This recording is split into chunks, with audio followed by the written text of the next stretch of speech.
Assalamualaikum warahmatullahi wabarakatuh. Halo sahabat TV 10, alhamdulillahirrabbilalamin. Kembali kita dipertemukan melalui TV 10 dalam program Bincang Psikologi.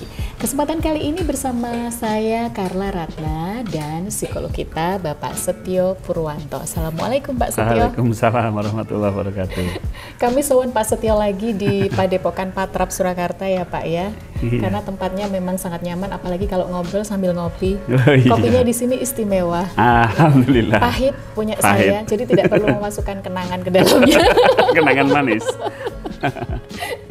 Baik, Pak Setio, Iya, zaman semakin modern, teknologi juga semakin canggih. iya. Tapi justru semakin kesini itu malah bermunculan generasi-generasi yang mageran.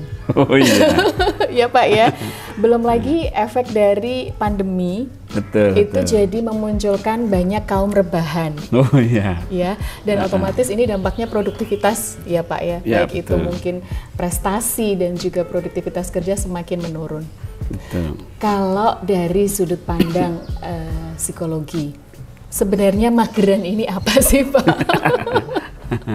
Istilahnya tuh dari anak kecil sampai orang tua tuh kenal semuanya mageran. Mau apa-apa mager, mau apa-apa mager. Soalnya di samping juga dimudahkan oleh teknologi Ya, ya. itu Nggak usah salah masak lah, satunya. mager. Udah nanti pesen aja kayak iya. gitu ya. Nah kalau dari sudut pandang psikologi Pak, mager itu apa sih Pak? Iya, kata sebenarnya kan malas itu ya, Iya, malas malas gerak. ya.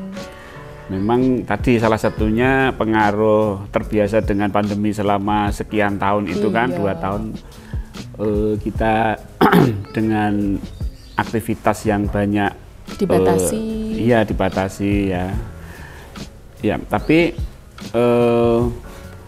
apa namanya malas ini secara umum pengertiannya itu adalah satu kondisi di mana dia kurang motivasi untuk melakukan sesuatu. Jadi apa ya, seperti keadaan mau bergerak, mau melakukan sesuatu itu kayak apa ya, berat gitu loh. Jadi jangankan untuk berproduktivitas ya. Orang kalau sudah kena males itu mau mandi aja males. Bener. Ya, ini Mandinya sebenarnya 5 menit Pak. Ah, 5 menit. Ngumpulin niatnya itu Ya. 1 jam. kadang-kadang sudah bawa anduk ya, sudah bawa baju ini, kemudian lewat di depan TV berhenti lagi, berhenti di depan TV, jadi nggak jadi mandi lagi. Nah, bisa jadi yang namanya orang kurang motivasi ini karena mungkin dia tidak memiliki satu tujuan ya, tidak memiliki satu tujuan, tidak memiliki satu program hidup, sehingga apa yang harus saya lakukan jadi tidak tahu gitu, tidak tahu, jadi malas, jadi ya kurang motivasi itu. Sebenarnya intinya adalah dimotivasi, saya kira itu ininya. Jadi kalau orang mager itu sebenarnya adalah karena tidak punya tujuan hidup. Kurang motivasi. Kurang motivasi. Iya. Tapi dampaknya Pak, orang malas ini, mageran ini. Ya, kita hidup itu kan ini ya, harus bergerak ya.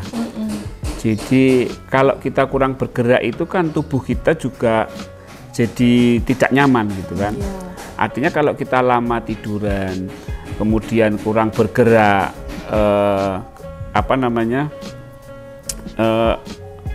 dampak malas ini kita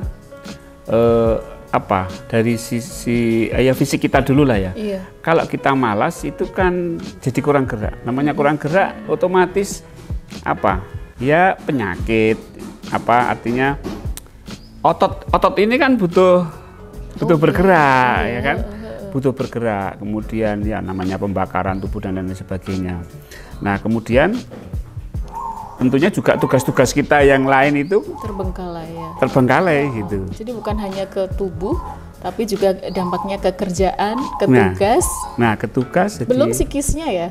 Nah belum psikisnya. Kalau terlalu malas itu kita mudah terbawa oleh pikiran-pikiran ya.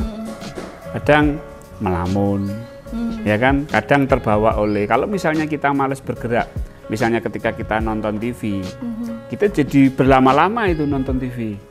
Pikiran kita, perasaannya terbawa ke TV. Kalau kita ada gadget, ya kita akan terpaku kepada gadget itu, ya kan? Misalnya lihat media sosial, YouTube, TikTok ataupun apa, itu kan memang membuat kita jadi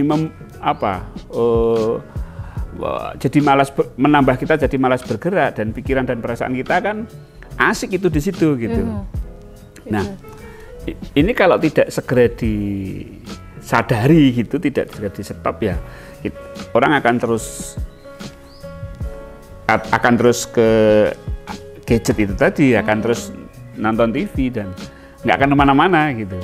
Tapi boleh nggak sih Pak, kalau itu kan dampaknya yang ini ya, tapi boleh nggak misalnya itu mager itu kayaknya, ini untuk saya ya pribadi, kayaknya tuh mager tuh buat saya tuh reward gitu loh. Kemarin-kemarin kerjaannya udah banyak banget, terus sesekali boleh nggak mager? Sesekali boleh gitu ya. Kalau misalnya jadwalnya kan padat sekali gitu, terus sesekali oke lah ini aku libur, boleh nggak ya mager gitu?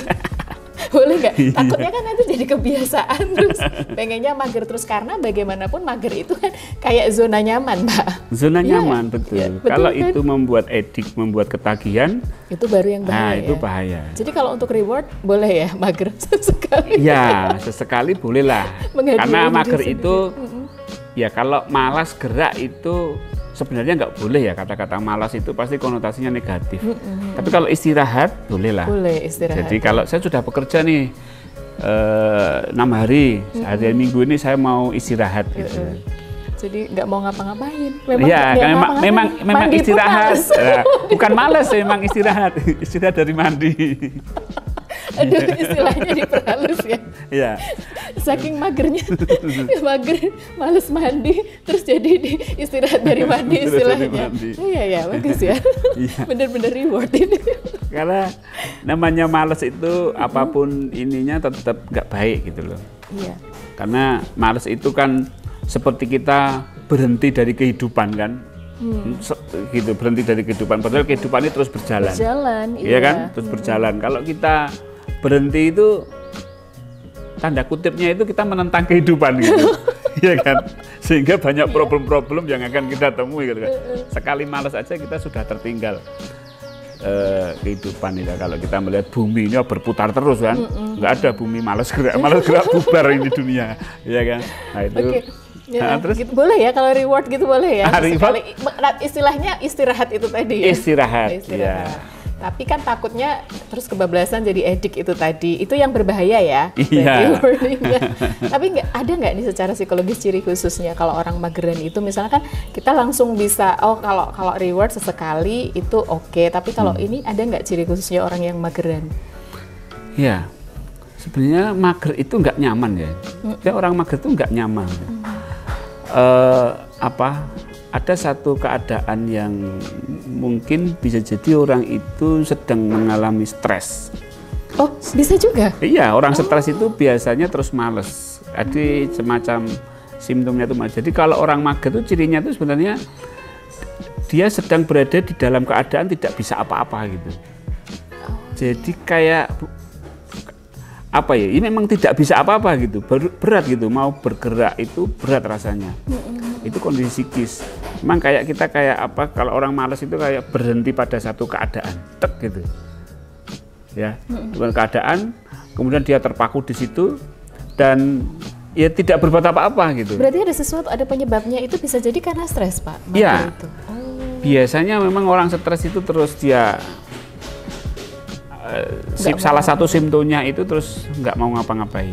Makanya kalau ada orang yang kemudian mengurung di kamar, kemudian males mandi, nggak ngapain, nafsu makan dan itu, ini perlu dilihat apakah dia memang mengalami problem mental atau tidak, problem psikis apa tidak, ya. Tapi dalam keadaan ringan lah, malas-malas gerak yang bukan penyebabnya stres itu ya bisa saja terjadi ya. Misalnya dia sedang yaitu bukan kecanduan, sedang menikmati gadget, menikmati TV. Itu kan kalau memang gadgetnya menarik, TV-nya menarik kan jadi males juga. Males, iya. Dan itu saya kira itu bukan karena stres ya, karena memang fokus di gadget itu. Cuma nanti efeknya kalau kecanduan tadi, jadi terus itu jadi kebiasaan karena nyaman tuh orang sambil itu tadi zona nyaman kan Pak. Zona nyaman. Itu itu akan menyebabkan edik secara psikologi. Jadi pengen mengulang nyamannya gitu sehingga jadi males gitu. Karena edik jadi males. Misalnya orang kecanduan video kecanduan game gitu. Drakor Pak. Nah, drakor. Ayo macam-macam ya. Jadi mager juga. Ya. Jadi sebenarnya orang mager yang karena stres ini ada penyebabnya itu perlu pertolongan juga ya Pak.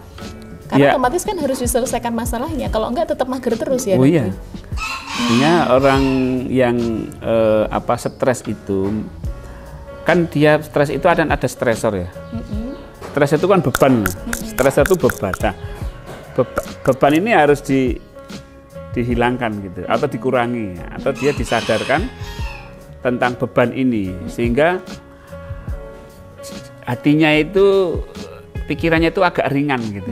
Nah, agak ringan sehingga dia bisa bergerak. Jadi nggak cukup cuma dimotivasi aja, tapi harus diselesaikan penyebabnya dulu. Harus diselesaikan penyebabnya dulu. Baik, semakin seru. Mungkin Anda juga bertanya-tanya karena Anda juga termasuk ini kaum rebahan dan juga kaum mageran. Gimana sih sebenarnya untuk mengatasi mageran ini? Makanya jangan beranjak kemana-mana. Setelah jeda, Bincang Psikologi TV 10 segera kembali untuk Anda.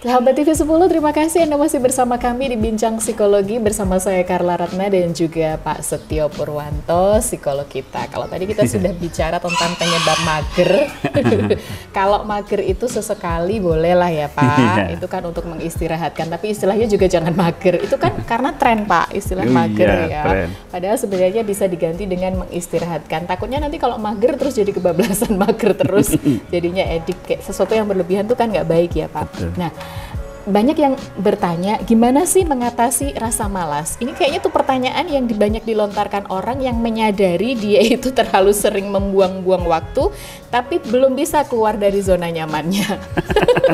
Gimana sih mengatasinya? Banyak yang menanyakan seperti itu. Banyak ya Pak? Punya problem yang sama soalnya. Bagaimana mengatasi malas gitu kan? Karena memang malas ini tidak menyenangkan lah. Kayaknya tuh orang itu duduk santai. Gitu. Awalnya mungkin menikmati ya, sekali dua kali. Tapi sebenarnya dia tidak nyaman. Makanya gimana saya nggak malas gitu. Nah, saya ingin sampaikan tentang kesalahan orang mengatasi malas dulu ya, biar gitu. Ini menjadi satu referensi buat pemirsa. Jadi kesalahannya itu adalah memaksakan diri untuk melakukan sesuatu, memaksakan diri untuk melakukan sesuatu. Oh. Ya, jadi dipaksa untuk tidak malas. Nah, ini satu kesalahan yang saya kira karena apa? Kenapa ini satu kesalahan? Karena memerlukan perjuangan yang sangat luar biasa. Kayak mau mandi tadi ya. Wah, itu dan kadang-kadang gagal gitu. Kadang-kadang terjadi proses pertentangan gitu. Yang satunya malas, yang satunya ingin. Nah, langkah pertama itu seharusnya bukan menentang seperti itu, tapi coba rasa malas itu secara sadar kemudian diterima dulu malasnya. Oke, saya malas gitu kan. Oke, malas. Orang itu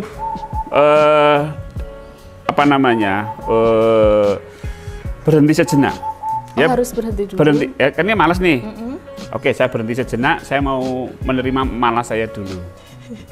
Ya, jadi malas itu diterima dulu. Oke, diterima dulu. Nah, kemudian setelah itu, cobalah kita setelah itu misalnya kita malas mandi nih. Malas mandi. Ya, untuk apa sih mandi itu? Jadi kayak kita mempertanyakan diri dulu, kenapa saya harus mandi? Untuk apa saya mandi? Orang nggak kemana-mana Seberapa juga. lama juga mandinya? Mandinya pakai air hangat apa air dingin? Kalau mandi pakai air hangat bagaimana? Kalau mandi bagaimana? Setelah nanti mandi saya seger apa enggak? Terus setelah mandi nanti saya terus ngapain? Nah, biasanya dengan begitu nanti muncul suatu dorongan. Oh ya, kalau gitu saya harus mandi. Jadi berjalan mandi itu dengan hati yang bahagia gitu loh. Ikhlas ya mau mandi. Ikhlas mau mandi. Mandi ikhlas mandi gitu kan. Karena sudah menerima tadi, oke malas. Tapi kalau diterusin malas, aku terus gimana gitu. Ya, kalau saya malas berlama-lama seperti ini, kapan saya mau mandi?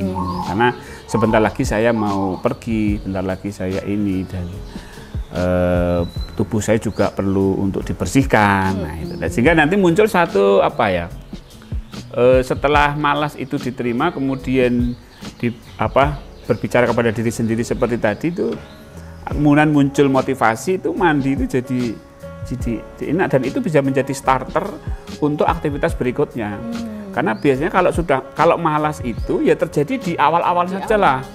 Kalau sudah mandi udah itu sudah nanti mau bekerja, mau ini itu sudah oke. Berarti memang dari mengawali itu dulu ya? Iya, dari malas ini starternya ini loh yang penting dalam malas itu.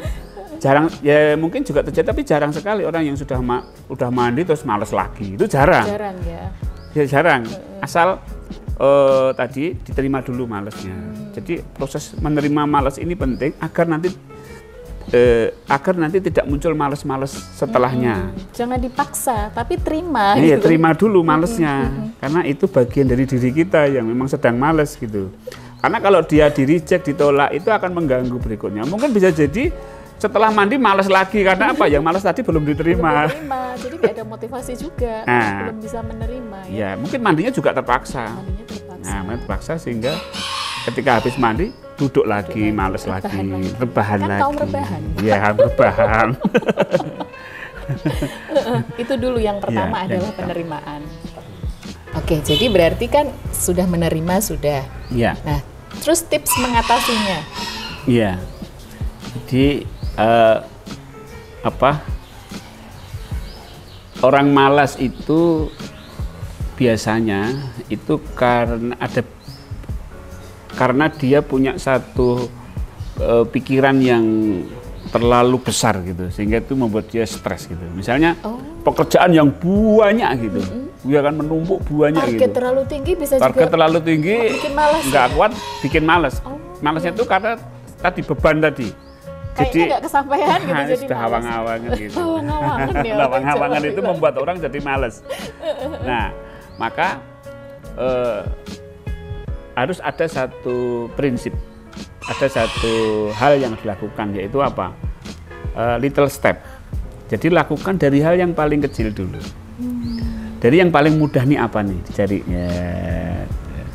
Jadi yang mudah itu misalnya mencatat, misalnya ketemu orang, atau misalnya, jadi jangan berpikir yang besar, berpikirlah yang berpikir besar. Realistis dulu gitu ya mungkin. Ya, realistis dengan hal-hal yang sederhana. Dengan hal-hal yang sederhana. Ya, mungkin targetnya itu besar lah, target besar. Tapi untuk melakukan itu harus dari hal-hal yang paling bisa dilakukan dulu, yang kecil-kecil dulu, yang sederhana, dinikmati. Kemudian yang kecil-kecil dinikmati. Oh, aku sudah ini, melakukan bertahap terus gitu ya. Gitu. Nah, sehingga target yang besar tidak membebani. Tidak membebani. Contohlah orang misalnya mahasiswa itu biasanya ketika mengerjakan skripsi itu males. Iya. Ya, karena yang dia pikirkan tuh bab 5 sampai bab 5, padahal dia bab 1 aja belum. Ya kan? Iya. Nah, oke lah. Sekarang apa yang dilakukan oleh seorang mahasiswa? Ya, dari yang kecil-kecil dulu. Ke perpustakaan, melangkahkan kaki ke perpustakaan. Cari itu. referensi dulu. Nah, referensi dulu, baca-baca dulu. Jangan memikirkan sampai bab 5. Apalagi langsung ngerjain belum tahu referensi Ya. apa gitu ya. Jadi- Tahu-tahu bab 1 terus bablas. Bab Mager. Nah, nanti dari kecil itu, nanti terus jalan gitu. Jadi memang prinsipnya kalau orang males itu pakai falsafah Jawa. Apa Pak? Alon-alon waton kelakon gitu loh. Karena memang harus dari yang alon-alon dulu, alon-alon dan hal-hal yang kecil, little step, hal yang kecil itu. Ya. Kemudian langkah kedua itu jangan menunda. Ini biasanya, udahlah ntar sok gitu. Ntar sok. Kalau nggak ntar ya besok. Nah, ini juga pakai apa falsafah Jawa juga. Apa Pak? Don't delay, just do it. Bukan bahasa Jawa itu ya, bahasa Inggris. Kearifan lokal. Kearifan lokal. Don't delay itu jangan tunda, segera lakukan. Just do it sajalah, letting go atau dan ya melakukan ya ke perpustakaan aja gitu. Ya nggak usah banyak mikir gitu loh. Oh, iya, apa iya ke perpustakaan nanti bisa menyelesaikan masalah saya? Terlalu besar pikirannya. Sudah. Jadi malah nggak melangkah-melangkah. Nggak melangkah-melangkah. Sudah ambil motor, langkahkan kaki, langkahkan pakai di starter motornya, jalan aja ke perpus gitu, masuk aja ke perpus gitu. Jadi memang orang malas itu harus dimulai dari hal-hal yang tidak memberatkan. Dan memang usahakan tidak pakai usaha yang kuat, non-striving. Jadi jangan pakai dorongan, aku harus bisa. Wah, itu tambah malas nanti. Jadi pakai tenaga yang ringan-ringan saja dulu. Yang penting ada satu langkah iya, ke depan, yang ada progresnya dari ada kecil itu selesai ya, itu bertahap terus, gitu bertahap. Berarti gini loh, mesin itu kalau mau menjalankan mesin itu ya pelan-pelan dulu lah. Pemanasan dulu, masuk gigi 1. Hal kecil itu termasuk pemanasan juga. Iya, pemanasan 1. Gigi 2, gigi 3, power gitu. Lari ya. Ini kan masalahnya orang malas itu bukan motor metik gitu. Sekali wing gitu enggak. Bukan. Gigi 1, gigi 2 gitu. Masih 4 tak ya. Masih 4 tak dan manual. Iya. Oke. Dan penting juga kita itu membuat sebuah goal setting atau tujuan. Goal setting. Saya itu sebenarnya apa yang saya inginkan dari pekerjaan saya ini. Oh, saya ingin lulus kuliah. Oh, saya ingin itu goal setting itu harus ada. Meskipun nanti melakukannya itu little step, ya. Kemudian juga yang penting ini, yang salah satu yang penting adalah dibuat jadwal. Oh, bisa dari dijadwalkan itu. Oh iya. Diary. Jadi habis ini mau ngapain, habis ini mau ngapain. Ya itu penting juga karena termasuk menginstal bawah sadar kita agar kita termotivasi untuk selalu melakukan. Kadang orang karena tidak tahu apa yang harus dilakukan itu jadi males. Tapi kalau sudah kita program nanti jam 9 rekaman, jam 10 nanti kemana, 9 kemana. Nah itu bawah sadar kita itu akan mengarahkan sehingga kita tidak. Iya sih. Iya. Nah, jadi kalau yang menjalankan bawah sadar kan lebih enak gitu. Ngalir aja gitu. Oke, baik. Seru sih. Kayaknya 1 jam juga kalau mau dimotivasi tentang malas ini nggak selesai ya Pak ya. Tapi karena keterbatasan waktu juga ini, sebelum berpisah mungkin ada yang mau disampaikan dulu untuk sahabat TV 10 terkait dengan mager ini setelah tadi sudah memberikan tipsnya untuk mengatasi malas. Iya. Kalau kita malas itu sadari malasnya dulu ya. Sadari malasnya dulu, kemudian terima malasnya, kemudian lakukan, jangan ditunda. Yang paling sederhana. Sudah, nanti starter itu akan membuat kita akan boleh langsung ya. Langsung pemanasan dulu itu tadi yang perlu kalau mau langsung bisa beraktivitas atau ini selain tujuannya juga jelas. Yeah. Kalau boleh mengutip dari apa yang ditulis oleh Benjamin Franklin, you may delay but time will not. Jadi kamu mungkin menunda, namun waktu itu tidak. Jadi mari tidak menunda apa yang bisa kita kerjakan hari ini. Terima kasih Pak Setia untuk ilmunya hari ini. Kita ketemu lagi di Bincang Psikologi di lain kesempatan dengan tema yang jauh lebih menarik lagi. Tetap di TV 10, Inspirasi dan Edukasi. Saya Carla Ratna dan Pak Setia undur diri. Wassalamualaikum warahmatullahi wabarakatuh. Waalaikumsalam.